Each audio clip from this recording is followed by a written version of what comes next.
इन पर आपसे पूछा जा रहा है कि भारत में वस्तु एवं सेवा कर लागू किया गया, यानी कि कब से लागू किया गया, तो ये आपको मालूम होना चाहिए 1 जुलाई 2017 से लागू किया गया। उसके बाद देखिए एक रंगीन और मंत्र मुग्ध मेला है जो उत्तर प्रदेश के मेरठ में प्रत्येक वर्ष होली के कुछ दिनों के बाद आयोजित किया जाता है। इसका नाम क्या है, तो इसका नाम नौचंदी मेला है। अगर आपसे पूछा जाए कि नौचंदी मेला कहां पर लगता है, तो उत्तर प्रदेश में लगता है, ये आपको ध्यान रखना है। चलिए उसके बाद देखिए गोदावरी नदी किस राज्य में उत्पन्न हुई, तो गोदावरी नदी की अगर बात करते हैं तो यह महाराष्ट्र राज्य में उत्पन्न हुई। आंसर आपका जाएगा ऑप्शन नंबर सी के साथ। और अगर बात करते हैं साथियों गोदावरी नदी की, तो महाराष्ट्र के कौन से जिले में साथियों अगर बात करें कौन से जिले से निकलती है, तो ये साथियों नासिक से निकलती है। ये भी आपसे पूछा जा सकता है।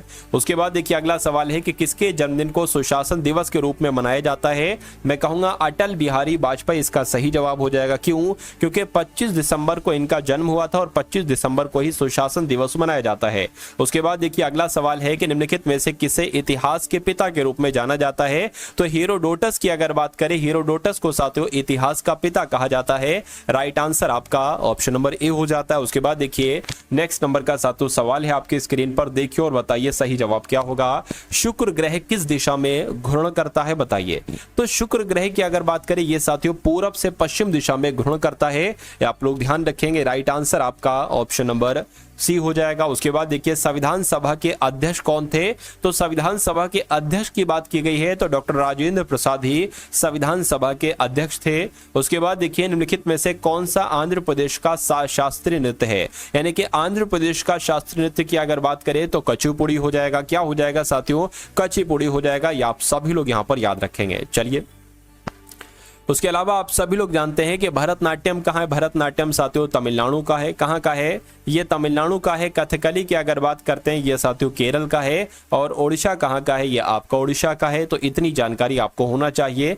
उसके बाद देखिए नेक्स्ट नंबर का सवाल है कि निम्नलिखित में से कौन सा, ये तो हो गया। उसके बाद देखिए संविधान का कौन सा अनुच्छेद बोलने और अभिव्यक्ति की स्वतंत्रता की अधिकार की गारंटी देता है, तो बोलने के अधिकार की स्वतंत्रता, यानी कि बोलने की स्वतंत्रता का अधिकार कौन से अनुच्छेद में है? मैं कहूंगा अनुच्छेद 19 में है। ये आपको मालूम होना चाहिए, आपके एग्जाम में पूछा जाएगा। निम्नलिखित में से कौन सा मौलिक अधिकार भारत के संविधान से प्रेरित नहीं है, मुझे बताइए। चलिए देखिए शोषण के खिलाफ अधिकार है आपके पास, बिल्कुल ये एक मौलिक अधिकार है। स्वतंत्रता का अधिकार क्या मौलिक अधिकार है? मैं कहूंगा बिल्कुल। समानता का अधिकार भी एक मौलिक अधिकार है, लेकिन संपत्ति का अधिकार अब एक मौलिक अधिकार नहीं है। तो यही आपका सही जवाब हो जाएगा। उसके बाद देखिए सिखों के 5वें गुरु का नाम क्या है, मुझे बताइए। तो सिखों के 5वें गुरु का नाम गुरु अर्जुन देव है। क्या नाम है? गुरु अर्जुन देव है। भारत के किस भाग में केसर उगता है, बताइए। तो जम्मू कश्मीर की अगर बात करते हैं साथियों, जम्मू कश्मीर में केसर उगता है। आप सभी लोगों को याद रखना है, आपको मालूम होना चाहिए। अगला सवाल देखिए भारत और भूटान के बीच की सीमा जो है ना, ये भारतीय राज्यों से मिलती है, यानी कि कितने भारतीय राज्यों से मिलती है ये आपको बताना है साथियों, बताइए। चलिए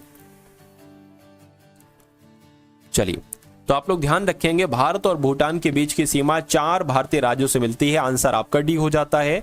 उसके बाद देखिए अगला सवाल है कि विश्व खाद्य कार्यक्रम का मुख्यालय कहां पर है, तो विश्व खाद्य कार्यक्रम का मुख्यालय की अगर बात करें साथियों तो इसका मुख्यालय कहां पर है? रोम में इसका मुख्यालय। कहां पर इसका मुख्यालय साथियों? रोम में इसका मुख्यालय है। और अगर आपसे पूछा जाए कि इसकी स्थापना कब की गई थी, तो 1961 में साथियों इसकी स्थापना की गई थी। ये भी आप लोग ध्यान रखेंगे।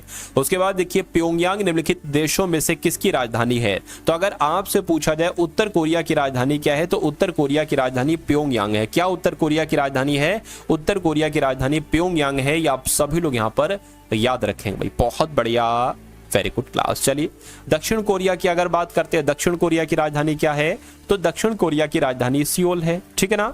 और वियतनाम की राजधानी क्या है? हनोई है। तो मैं कहूंगा बिल्कुल वियतनाम की राजधानी क्या हो जाएगी? वियतनाम की साथियों राजधानी हनोई हो जाएगी। ये आप सभी लोगों को यहां पर याद रखना है। चलिए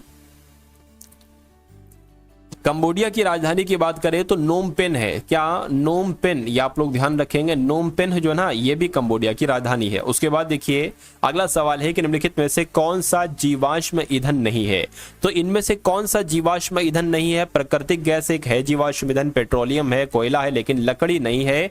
जीवाश्म ईंधन अब नहीं है, तो यही आपका राइट आंसर हो जाता है। अष्टछाप का गठन किसने किया था, बताइए। तो अष्टछाप का गठन की अगर बात करते हैं विट्ठल नाथ के द्वारा किया गया था? किसके द्वारा अष्टछाप का गठन किया गया था साथियों? विठल नाथ के द्वारा अष्टछाप का गठन किया गया था। यह आप सभी लोगों को यहाँ पर याद रखना है, आपको मालूम होना चाहिए। उसके बाद देखिए उत्तर प्रदेश के गठन के बाद पहले मुख्यमंत्री के रूप में किसने कार्य किया था? तो मैं कहूंगा सबसे पहले कौन बने थे उत्तर प्रदेश के, ठीक है ना? तो गोविंद वल्लभ पंत बने थे। ये आप सभी लोग याद रखेंगे, ठीक है। चलिए अगला सवाल है कि इनमें से कौन सा धारा के तापीय प्रभाव पर आधारित नहीं है? तो कौन सा नहीं है साथियों? माइक्रोवेव नहीं है। अब माइक्रोवेव नहीं है तो यही आपका क्या होगा? यही आपका राइट आंसर हो जाएगा। उसके बाद देखिए साथियों अगला सवाल है कि किसके प्रजनन भाग फूल में स्थित होते हैं? तो मैं कहूंगा आवृत बीजी। क्या साथियों? आवृत बीजी के प्रजनन भाग फूल में स्थित होते हैं। राइट आंसर आपका ऑप्शन नंबर सी हो जाएगा। उसके बाद देखिए अगला सवाल है कि प्लास्टर ऑफ पेरिस का रासायनिक सूत्र अगर आपसे पूछ लिया जाए तो आपको बताना है साथियों CaSO4 1/2H2O। और ऐसा कहां पर लिखा हुआ है? लगभग ऐसा ऑप्शन नंबर सी में लिखा हुआ है।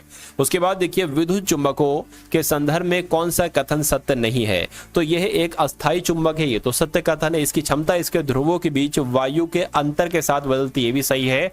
ध्रुवीय को बदला नहीं जा सकता, ये गलत है। बदला जा सकता है, बदला जा सकता है, तो ये आपका गलत है। तो यही आपका राइट आंसर हो जाएगा।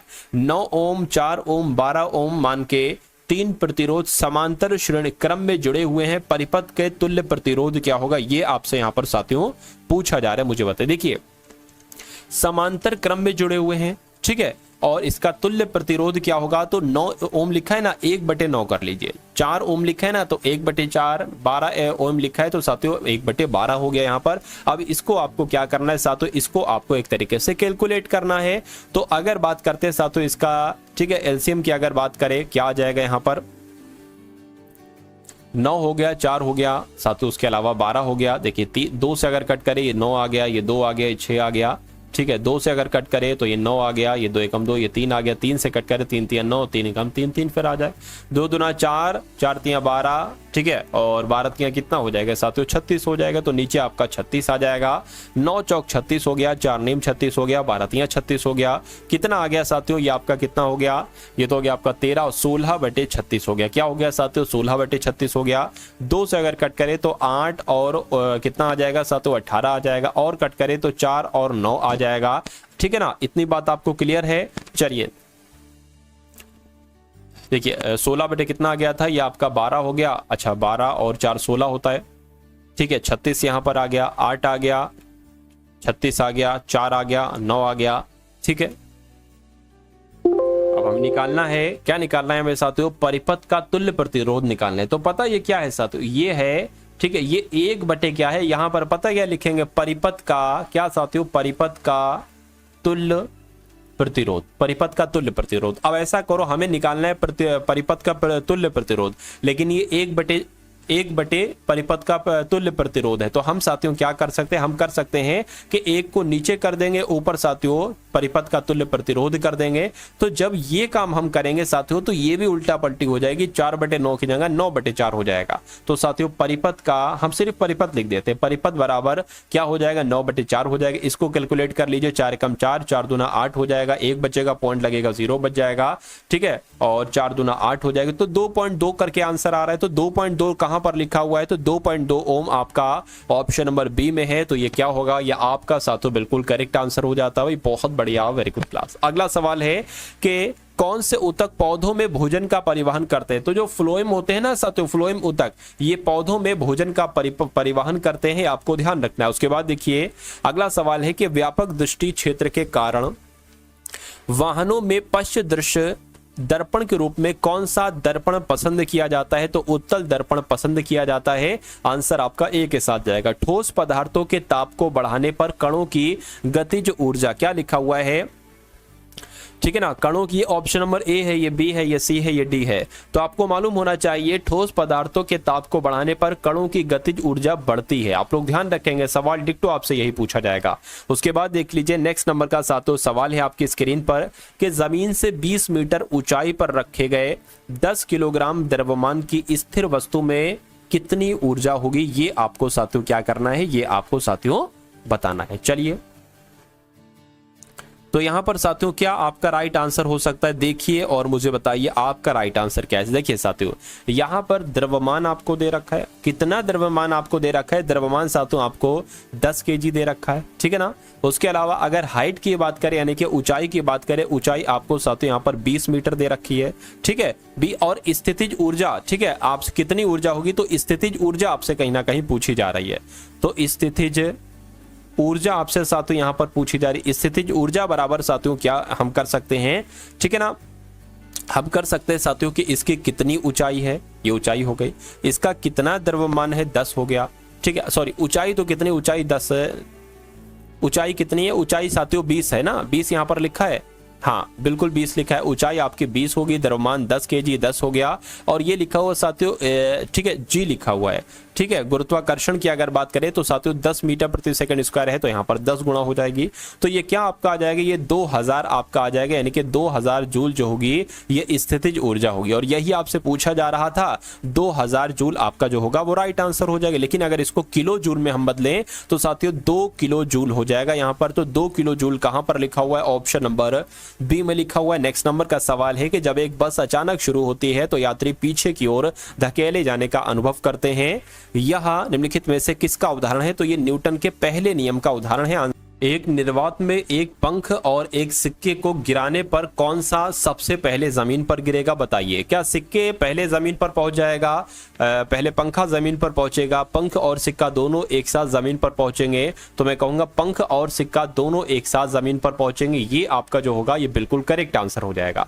उसके बाद देख लीजिए नेक्स्ट नंबर का सवाल है कि कौन सा उपकरण विद्युत की चुंबकीय शक्ति पर निर्भर करता है, तो मैं कहूंगा साथियों पंखा भी, टेलीफोन रिसीवर भी, डायनेमो भी, यानी कि ये सभी उपकरण विद्युत की चुंबकीय शक्ति पर निर्भर करते हैं। नेक्स्ट नंबर का सवाल है फ्लेमिंग के वाम हस्त नियम में मध्यमा उंगली किसका प्रतिनिधित्व करती है, तो ये साथियों चालक के बहन माध्यम से बहने वाली धारा की दिशा का प्रतिनिधित्व करते हैं, आंसर आपका सी हो जाता है। उसके बाद देखिए अगला सवाल है कि इनमें से कौन सी उच्चतम आवृत्ति वाली विद्युत चुंबकीय तरंगे हैं, तो कौन सी है साथियों, गामा किरणों की अगर हम बात करते हैं तो इनमें से, ठीक है ना, कौन सी, यानी कि गामा किरणों उच्चतम आवृत्ति वाली विद्युत चुंबकीय तरंग है, आप लोग ध्यान रखेंगे उच्चतम आवृत्ति वाली विद्युत चुंबकीय तरंगे गामा किरणें होती हैं। उसके बाद देखिए भारतीय संविधान की कौन सी अनुसूची भाषाओं के बारे में कहती है, तो जब हम बात करते हैं साथियों कौन सी अनुसूची की, तो साथियों जब हम भारतीय संविधान की 8 अनुसूची के बारे में बात करते हैं, अनुसूची 8, तो ये भाषाओं के बारे में बताती है, इसलिए राइट आंसर आपका जो जाएगा वो ऑप्शन नंबर ए के साथ जाएगा, और जिनका आंसर ए है बिल्कुल करेक्ट है। चलिए तो ये साथियों जीके के कुछ क्वेश्चंस थे, उसके अलावा जनरल साइंस के आपने कई सारे क्वेश्चंस देखे। मेरा मानना है कि ये सभी के सभी क्वेश्चंस आपके एग्जाम के लिए मोस्ट इंपॉर्टेंट थे, इन सभी क्लासेस को आप लोग देख कर जाइएगा। और उसके अलावा साथियों आपकी एसएससी, देखिए अगर आपके पास कुछ समय है एसएससी एमटीएस की, तो आपको एक प्लेलिस्ट दी जा रही है, उसका लिंक भी डिस्क्रिप्शन में है। उस एसएससी एमटीएस प्लेलिस्ट पर जब आप क्लिक करेंगे तो आपके सामने कई सारी वीडियोज ओपन होकर आ जाएंगी। उन सभी वीडियोज को अपने एग्जाम से जाने से पहले सभी चीजों को साथियों एक बार आप लोग रिवाइज कर लेंगे, तैयार कर लेंगे। बहुत सारे क्वेश्चंस आपको डिक्टो वहां से साथियों देखने को मिल जाएंगे, और 2 पीडीएफ आपके लिए तैयार कर दी गई हैं, वो आपको साथियों पढ़ना ही कंपलसरी है, समझ लीजिए पढ़ना आपके लिए, तो वो काम भी आप लोग साथियों जरूर करेंगे। तो ये दोनों काम आप कर लेना, मेरा मानना है कि एग्जाम आपका बहुत आसानी से क्रैक हो जाएगा। तो पीडीएफ के लिए एसएससी एमटीएस करके डिस्क्रिप्शन में लिंक होगा, वहां पर जब आप क्लिक करेंगे तो आप